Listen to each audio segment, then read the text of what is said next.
It was supposed to be an ordinary day on the Steve Harvey Show. Light laughter, life lessons, and that familiar warmth that made millions tune in.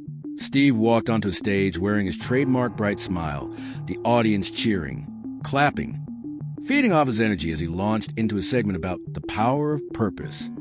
He'd just finished telling a raw, personal story about his childhood in poverty when production assistant hurried onto the stage, leaning in to whisper something in his ear. Steve's smile faltered, confusion flashing across his face.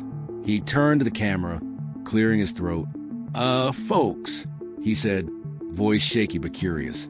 I've just been told there's a very special message for me, from somewhere I never imagined.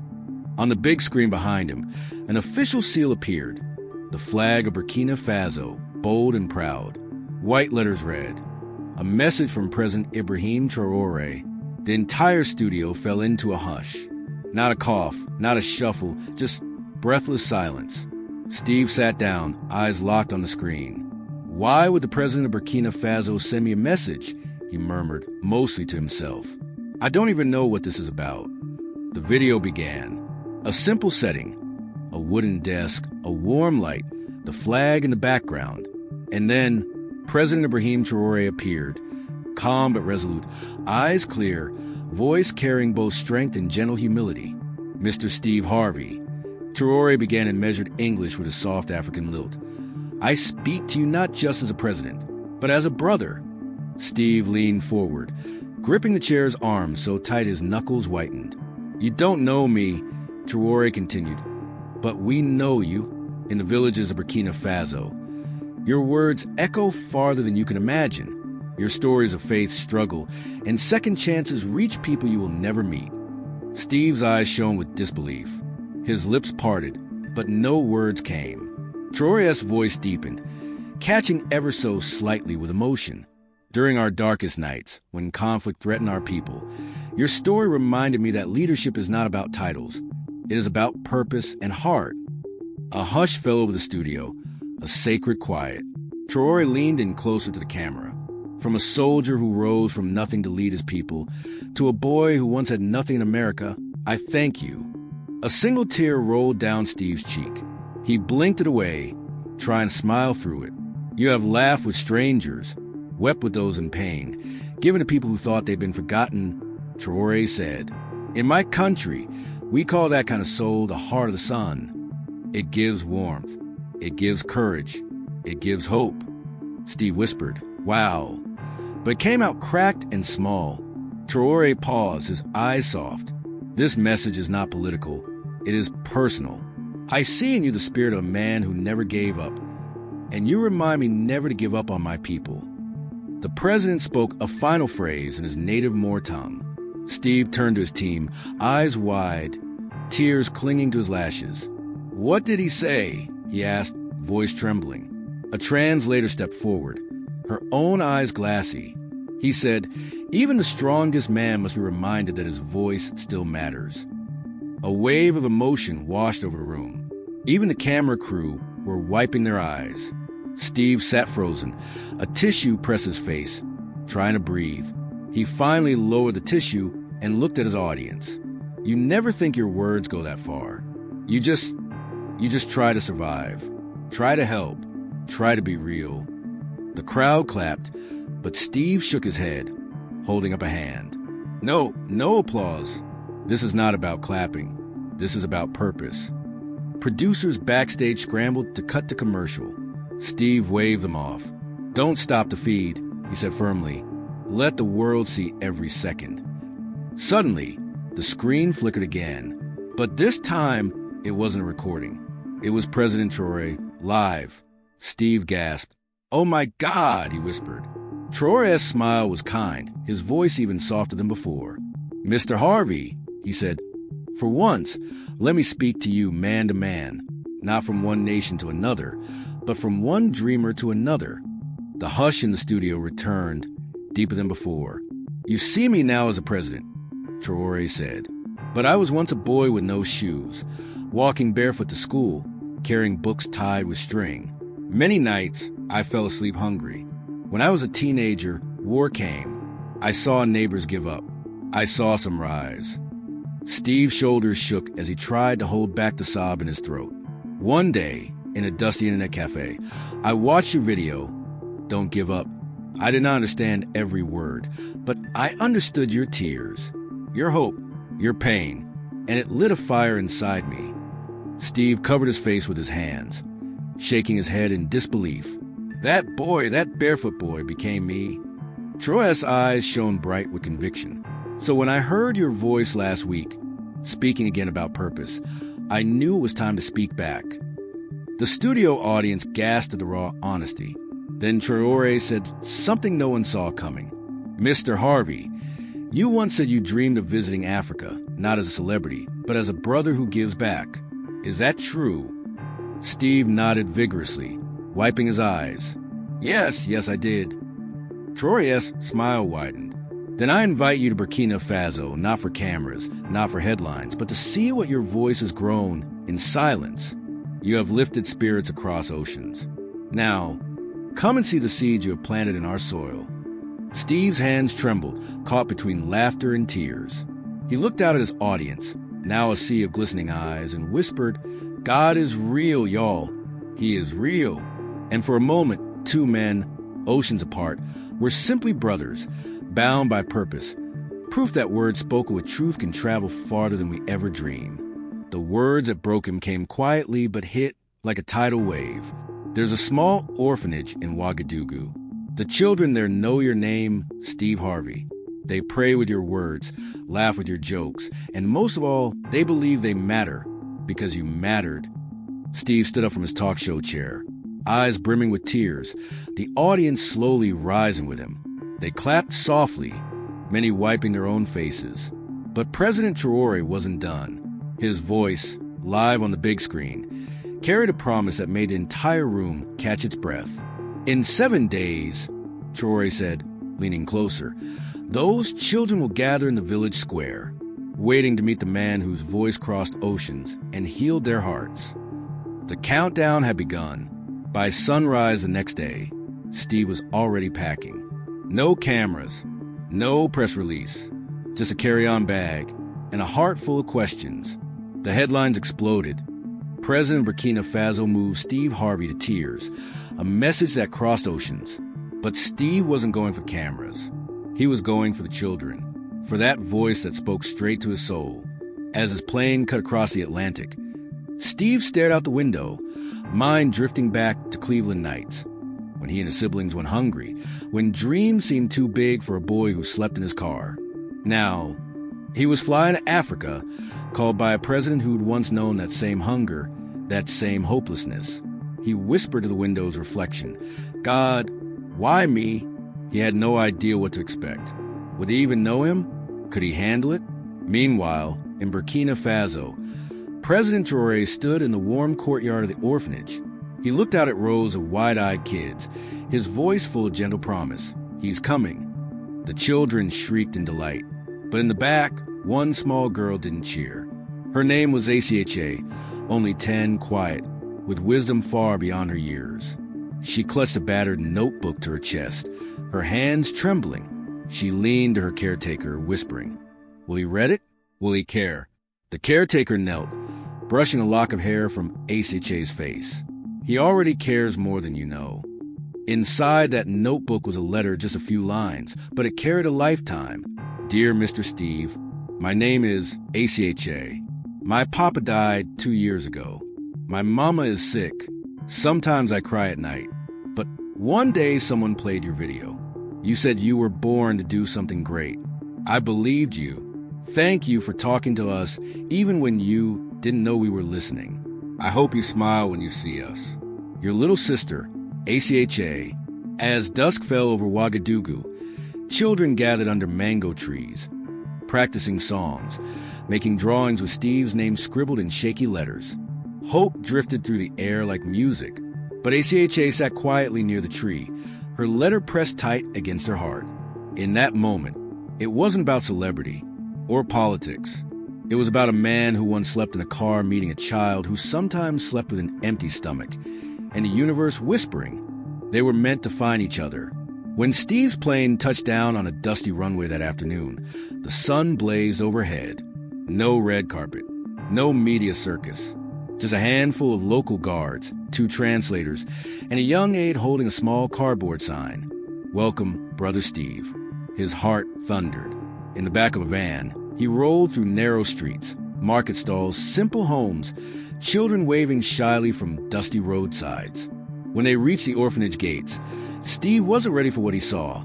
More than 100 children crowded together, clutching handmade signs. You matter. Thank you, Mr. Steve. We love you. Tears blurred his vision. President Traoré stepped forward, not in a suit but a simple white shirt and a cloth wrap, his arms wide open. He pulled Steve into a hug and whispered, "Welcome home." Steve could barely speak. And then a small voice from the crowd. "Steve, Steve." It was ACHA.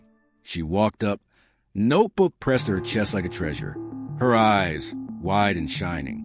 She held it out, trembling. "This is for you," she whispered. Steve dropped to one knee, took the notebook with shaking hands, opened it, read the tiny words, and the dam broke. He wept openly, unashamed. Children pressed closer, hugging him, touching his shoulders. And everyone there, from caretakers to translators, knew this wasn't just a visit. It was a divine appointment.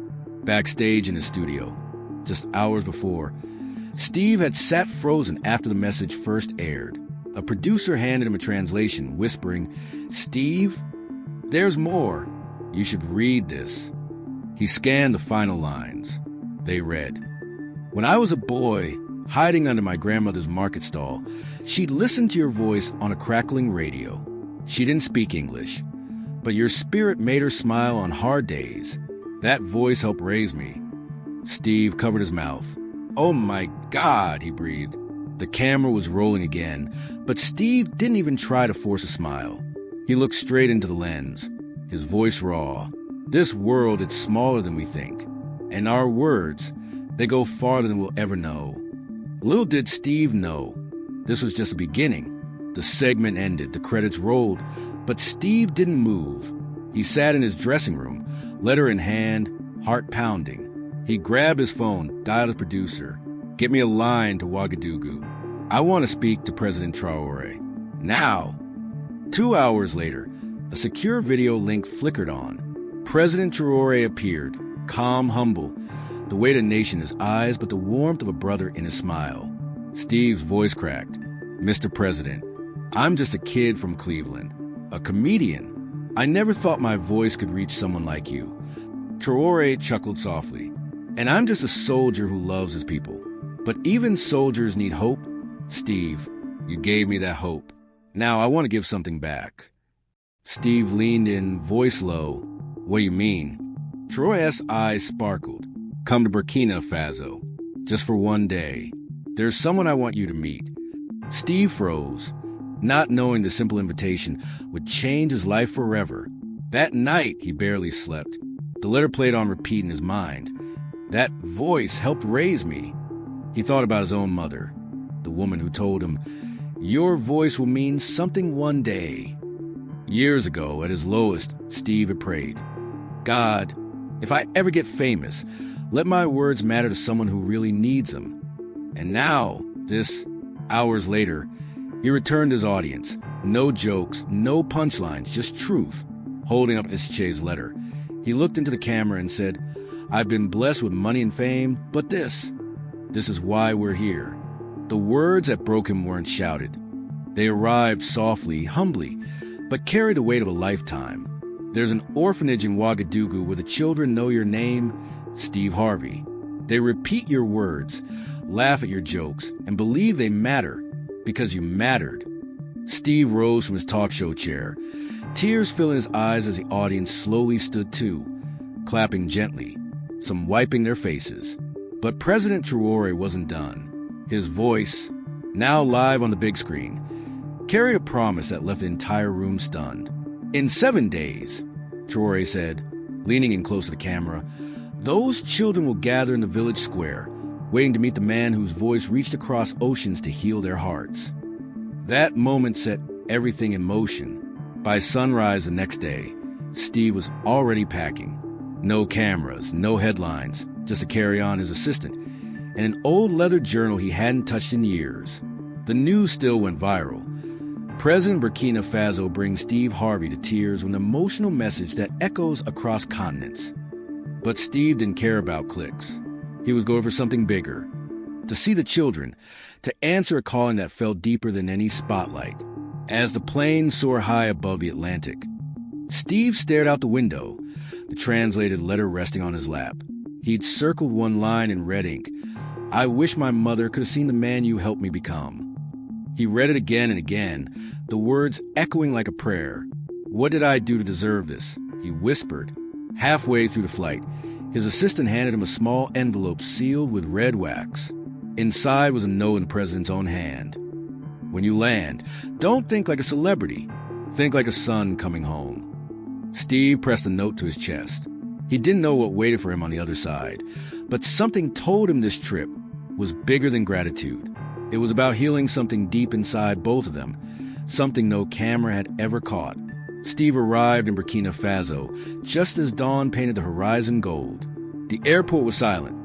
No paparazzi, no crowds, just 2 SUVs and one tall figure standing alone near the door, President Ibrahim Traoré himself. Steve stepped off the stairs, eyes searching for words. But Traoré did something that needed no words. He walked up and embraced Steve, a long, quiet hug. No politics, no ceremony. Just 2 men holding each other like brothers. Steve's eyes filled again. "You came," Traoré said softly. "I had to," Steve whispered back. They drove through dusty streets in silence. Children waved from the roadside, holding hand-painted signs that read, "We love you, Steve." But Traoré didn't take him to the presidential palace. Instead, their first stop was a weathered old market on the edge of town. Rows of wooden tables sagged under piles of fruit, cloth, and spices. Traoré guided Steve to the back, to a stall so old it had half collapsed. He pointed. "This," he said, "was my grandmother's stall. Right here is where I first heard your voice on a crackling radio, while I helped her count coins." Steve looked down at the dusty ground, speechless. Traoré bent down, picked up a small stone, and placed it in Steve's palm. "This is where hope began for me." Steve turned away, tears slipping free, his shoulders shaking. So did Traoré. Next, they drove an hour outside the city to a quiet village under the shade of a giant baobab tree. There, a group of elderly women waited. One, frail but strong in spirit, stepped forward. Her name was Awa, the last living friend of Traoré's grandmother. "She remembers you," Traoré said. Steve's brow furrowed. "How?" She didn't speak English. Traoré smiled gently. "They didn't understand your words, but they felt your heart." Awa would say, "That man's voice speaks louder than his tongue." Awa's hands trembled as she cupped Steve's cheek. She whispered something soft and more. The translator choked on her own words as she translated. "My sister always said if she ever met you, she would feed you and call you her son." Steve dropped to his knees, tears falling like rain. He wasn't a celebrity in that moment. He was a son coming home to a mother he never knew he'd had. That evening, Traoré brought Steve to a tiny school. No lights, no audience, just children with nervous smiles and simple drums. As Steve entered, they began to sing a tune and more, the same lullaby Traoré's grandmother used to hum while cooking at her stall. The translator leaned in. "Now they sing it in her honor." Steve froze. A memory crashed into him. His grandmother in Cleveland, humming a similar tune when he was just a boy crying into his pillow. He gasped. "I remember this," he whispered. Traoré stood beside him, arms folded gently. "Our grandmothers, they gave us the same comfort, thousands of miles apart." One little girl stepped forward, handing Steve a small carving, 2 hands cradling a heart. Steve sat down on a dusty bench, surrounded by kids, and let himself cry openly. Years of pain and questions fell away in a village he'd never known existed. A boy from Cleveland and a boy from Ouagadougou, now 2 men, bound by grandmothers who'd shaped their hope. Before Steve left, Traoré asked to meet one final time, this time on a quiet plot of land outside the capital. A single tree stood in the center, surrounded by blooming sunflowers. Traoré handed him a rolled-up certificate tied with a red ribbon. "This land now belongs to you," he said, "a place of peace. So whenever you feel tired or lost, you have a home here." Steve shook his head, overwhelmed. "I didn't come for this. I came because your letter made me feel human again." Traoré smiled. "And you made my people feel seen. That is worth more than gold." Then, in a moment no one could script it, Traoré dropped to one knee and placed a hand over Steve's chest. "I don't kneel for many," he said, "but I kneel for hearts that change lives." Steve felt his knees too. They held each other, crying. Two powerful men who, in that moment, were just two grandmother's boys missing home. When Steve returned to America, there were no headlines, no interviews, just a man changed forever. On his next broadcast, Steve walked on stage holding the carving the children had given him, the two hands holding a heart. He sat on his desk, looked into the camera, and said, "In my life, I've received many awards, many gifts, but none like this." His voice cracked. "I met a man, a president, yes, but more than that, a brother." Ibrahim Traoré reminded me that love, memory, and honor are stronger than anything fame can offer. He paused, looking straight into millions of eyes watching. "He called me a son of Africa. I call him my brother." Then Steve did something rare. He played a clip of the children's song. No subtitles, no translation, just pure, innocent voices filling living rooms across the world. Millions watched. Millions wept. Comments poured in by the thousands. No one saw politics. They saw family. They saw healing. They saw legacy. "Dear viewers," Steve said, his voice steady but soft, "if this story touched you, even a little, please like this video, subscribe, and comment below with one word: healed. Let's spread this feeling around the world. One story, one tear, one heart at a time.